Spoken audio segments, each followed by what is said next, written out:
Anyone's heard of Iowa? Yeah, a lot of us. All right, nice. Oh, this is gonna go good. So I'm back in Iowa. I'm visiting my mom, my dad, my brother, his wife, and their new son, Drew. There's me and Drew right there. Yeah. As you can tell by the picture, I have a lot of experience holding babies there. It looks like I'm about to use them as like underarm deodorant or just fling them across the room like Spider-Man. But yeah, that's me and Drew there. This picture is actually significant because this is the last picture ever taken of me with 20/20 vision. All right, so what happens after this? Well, my brother, my dad, and I, we had tea time, 8:45 a.m. tea time out of the local golf course, right? So it's going to be 80 degrees this day, so of course, you know, we stop off at the grocery store and get a case of Budweiser, you know, like any true Americans would, you know? So we go out to the golf course. We don't start drinking right away, you know, because it's a gentleman's game, and we like to pretend that, you know, so we play the first hole. You know, we play the first hole. I get a 7, my dad gets a 5, my brother gets a 4. This usually continues throughout the round and just me getting my ass kicked. But that's cool. You know, that's how we play. So the second tee box, that's where we start drinking the Budweiser, right? And we all cheers, you know, we drink about half the Budweiser. And I don't know if, yeah. Did you just cheers, clap for Budweiser? That's awesome. That's awesome. So I don't know if any of you guys have ever drank a Budweiser at 9 in the morning on an empty stomach. I'm going to say yes to most of that, yeah. You're just filled with just this overall just feeling of just hope and ambition and just warmth inside of your stomach, you know? So on the second tee box, I take out my driver. I'm just like, I'm going to do it this hole, you know? And I hit this just monster drive, right? It goes like almost, felt like 300 yards, but it was like 100. You know, it felt really good, and it kind of went off into the rough, and then my dad and my brother tee off, and I'm just like, this is gonna be the best round of golf of my life, you know? So my dad and my brother take one cart and they go that way. I go into the right rough, and I'm like, all right, the second shot is gonna be awesome. I got a good lie, you know? There's like 3 like little trees like the size of this microphone stand, like 7 feet away from me, and I'm like, all right, here's what I'm gonna do. I'm gonna like hit this low punch shot, you know, it's gonna go through the trees and roll up pretty close to the green, right?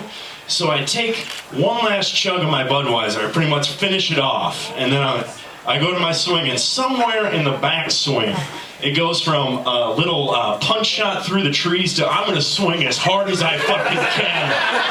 And I'm gonna hit this ball on the green, and I'm gonna beat my dad and my brother, and they're gonna love me for the rest of their lives. So I hit this 4-iron, which is meant to go a little over 200 yards at friggin' top speed. I hit it, and right about here in my follow-through, I hear this loud cracking sound, right? And then about 0.08 seconds later, my Titleist comes directly back in to my left eyeball, and I go down.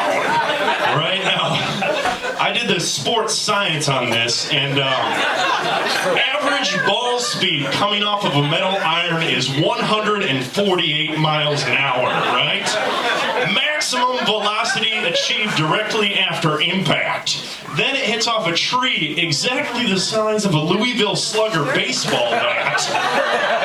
Average baseball speed coming off of a bat is around 130 miles an hour, and that's with a 90 mile an hour fastball. This was a 148 mile an hour fastball with a little golf ball. So it actually either picked up speed or kept the same speed. It goes directly into my eye. Now I go down. Now, Blackout Diaries. Out of all the times your body should black out, this should be one of them, right? I'm bleeding out of my face, you know? But rolling around on the ground there for like 10 seconds, just going like, I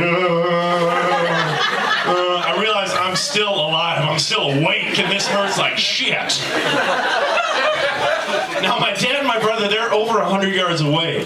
They don't know that the crack was from my balls, so they know nothing has happened until what had happened was when I hit the shot, I was right about here in my follow-through when the Titleist came into my face. So my club was released from my hand on the hardest swing I've ever took in my life, and it took a 50-foot-high St. Louis Arch journey across the golf course. And my golf club landed about 10 feet away from my dad and my brother. Would have been hilarious if it would have hit them. but I didn't.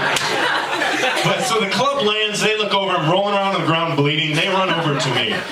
And my brother, God bless his soul, he grabs my golf towel and puts it on my bleeding face, right? Now normally this would be a nice gesture, but that morning, for the first time in my life, I had cleaned off my golf clubs with that towel, and I had wet it down. I've had these golf clubs for 12 years, and I'd never cleaned them once. That morning, I'm like, I'm going to clean my clubs today.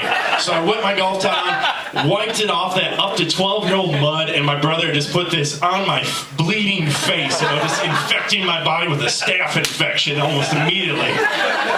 So we go to the doctor, he stitches me up above and below my hip, right on top of my cheekbone and eye bone. Basically, it hit right there on both bones, split the skin, and then pushed my eye back a little bit. So I went to the doctor, then I went home after that. So this is a golf ball, which I still have on my wall to this day. That's my dad. He doesn't seem too upset. There's me and the golf ball there. So after this is when the blackout started to occur. They gave me some Vicodin. And they gave me a face shield, so I went to try and scratch my face in the middle of the night.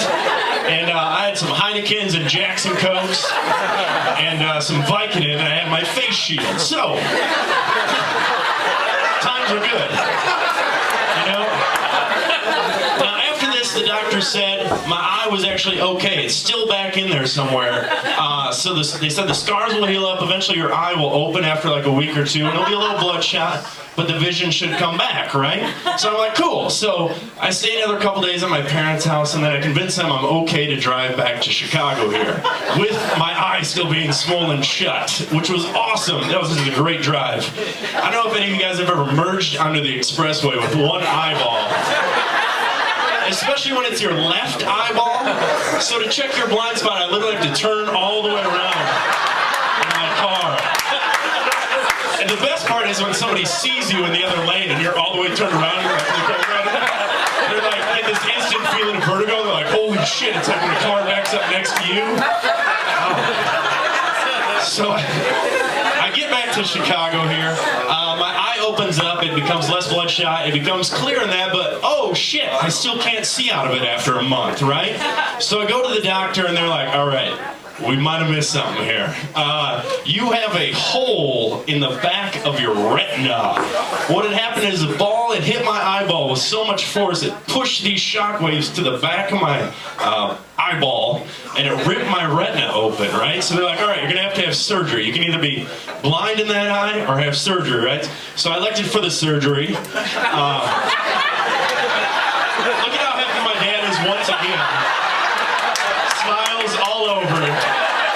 He's loving this. So I elected for the surgery. Now this is where it gets real good. When they told me this was a surgery, I laughed. I'm like, all right, no, really, what is it? They said, all right, here's what we got to do. We got to stick a needle in your eye, first off. We're going to inject a gas bubble into your eyeball. And then what you have to do is you have to lie on your face for a week so the gas bubble can float to the back of your eye and pull the walls of your retina back together, right? They call it face down time, all right?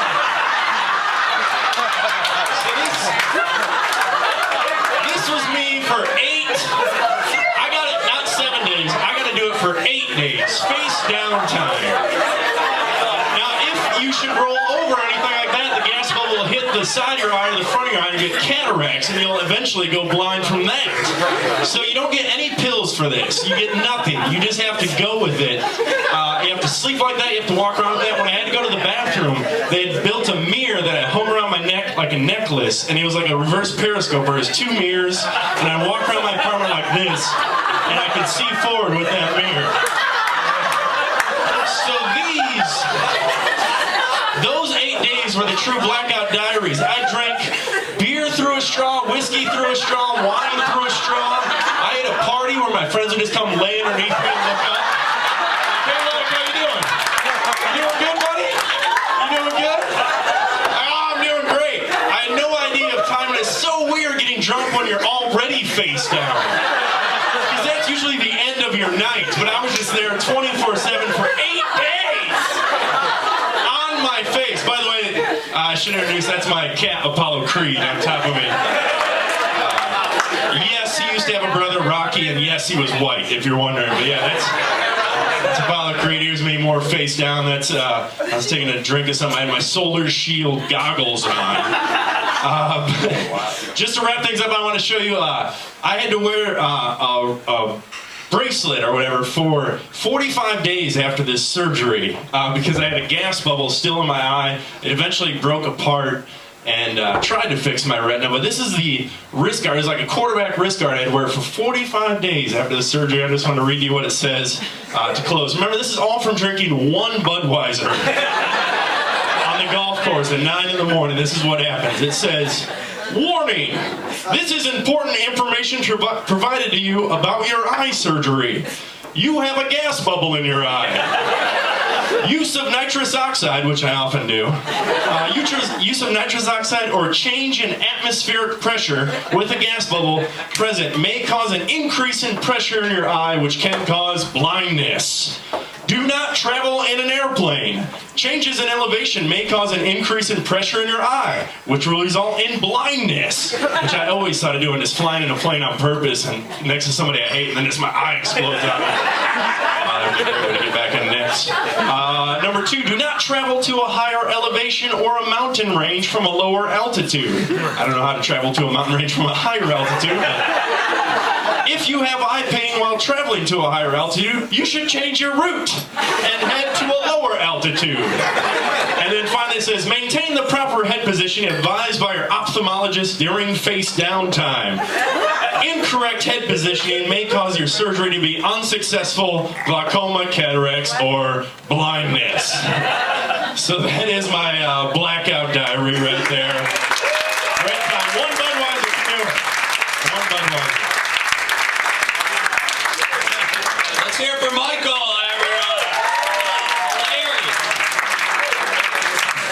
First of all, every now and again when I book this show, and I think Michael is one of the funniest comics in Chicago, but every now and again when I book this show, we have this conversation about what they might tell, and you run into a guy who's got like 9 conversations of what he might... They didn't even make the cut. You were stuck on a hotel roof once. That's right, I was. The Palmer House roof. Yeah. Palmer House roof, and had to escape from there. Oh, God, one that's night amazing. before cell phones were invented. Do we have any questions for Michael? Go ahead in the back there, I see. Did your vision come back? Actually, no. I should have kept the receipt from the surgery. I lost total about 60% of the vision in that eye. I have no reading vision, but I have peripheral vision, which is kind of annoying. Yeah. And the doctor literally said to me, too, after a year of checkups and not coming back, he's like, well, that's why I got 2. He literally said that to me. That's why I got 2. And he did it like in a dad, like, shucks way, too. It was terrible.